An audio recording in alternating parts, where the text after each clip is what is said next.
Le docteur Serge Rafal est avec nous. La chronique C'est bon pour la santé, c'est tous les matins. Bonjour Serge. Bonjour Ilana. Et ce matin, on va parler d'une substance qu'on a du mal à assimiler, un remède ou un médicament, tant son image est celle d'un produit de confiserie qui sert à parfumer, c'est vrai, les bonbons, les chewing-gums, le dentifrice, c'est la chlorophylle. Et c'est bien sûr d'elle qu'il s'agit et qui est pourtant dotée de propriétés santé, Serge, indiscutables. Oui, vous avez raison Ilana, ce pigment vert des plantes, chloros égale vert, phylos égale feuille en grec, est doté de propriétés santé largement sous-estimées.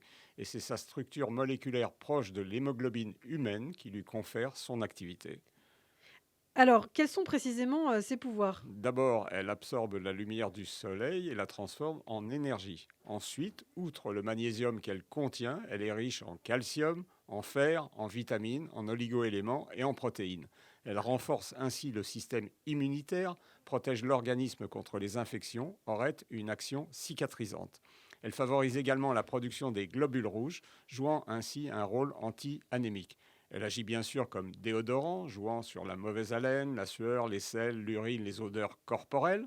Elle absorbe les gaz et les toxines, dioxines et métaux lourds, Hmm. mercure, plomb, en régulant la fermentation intestinale et en protégeant le foie. Elle posséderait même une fonction antioxydante. Certains prétendent qu'elle serait beaucoup, certains disent 20 fois, plus efficace que le resveratrol des fruits bleus et du raisin et des xanthines du cacao et du thé. C'est ainsi qu'elle pourrait protéger les cellules contre certaines substances cancérigènes ou le cancer, mais cela reste bien entendu très Bon, hypothétique. on la trouve où finalement la chlorophylle, Serge? Dans les algues, la chlorelle, la clamate, la spiruline et les légumes verts, en particulier ceux à feuilles, le basilic, le cresson, l'épinard, la menthe, le persil, la salade.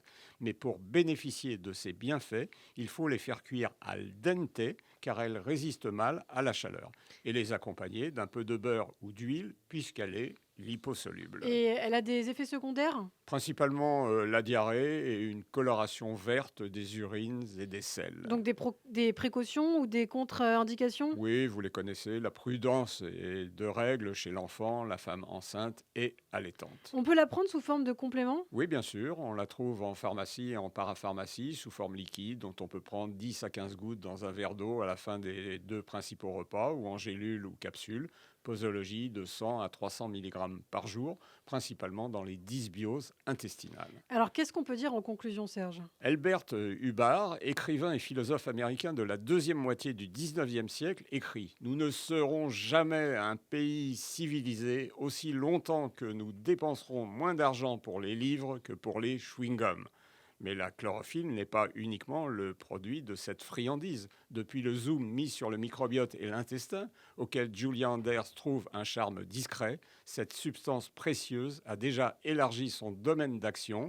Parions que celui-ci devrait encore s'étendre et faire de ce pigment un complément alimentaire non seulement agréable, mais aussi fort utile. Merci beaucoup, Serge Rafal, le docteur de radiologie qu'on retrouve au quotidien sur cette antenne. Un vrai plaisir d'être avec vous tous les matins. On peut aussi vous écouter en podcast sur notre site internet radiologie.fr et en vidéo sur notre chaîne YouTube Radiologie. Merci, Serge, à très bientôt.